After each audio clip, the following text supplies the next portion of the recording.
After rising for the last several months to call on my colleagues from across the aisle to address the needs of Michigan workers and their families, it seems some of the Senate Republicans are finally starting to take notice. I wish, however, that they would not recycle rhetoric and instead roll up their sleeves to get things done. As one senator from across the aisle recently pointed out, Michigan already promotes Buy Michigan First, a directive that places a preference on contracting with Michigan-based vendors to supply goods and services to state agencies. That is a good initiative and one that we rightfully can all get behind. Senate Republicans also supported a resolution here in the Senate that would urge Congress to require that preference be given to Michigan workers on all local projects funded by federal stimulus money. And to help support Michigan farmers and strengthen our food and our agricultural industry, we even had local food weeks last week, which encourages schools, restaurants, hospitals, and other institutions to use Michigan foods on their menus. But there is still more that can be done.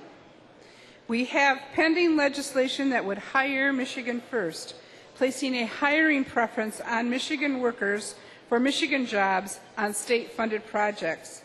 This ultimately does the same thing as Buy Michigan First and the resolution regarding ERA funding that promotes supporting our own industries and providing a much-needed boost to Michigan workers. This is another way to help our Michigan economy from within, using the state's buying power to help stimulate our economy and help our businesses and our workers. These are all common sense proposals to help our economy that should be above partisanship. So I ask the leadership, the Senate Republican leadership, what are we waiting for? We should pass those bills today. But legislation to help Michigan's economy is certainly not limited to Hire Michigan First. The economy should be our main focus right now. But this body and the leadership is not taking up any legislation to help our workers and not coming up with any ideas of their own.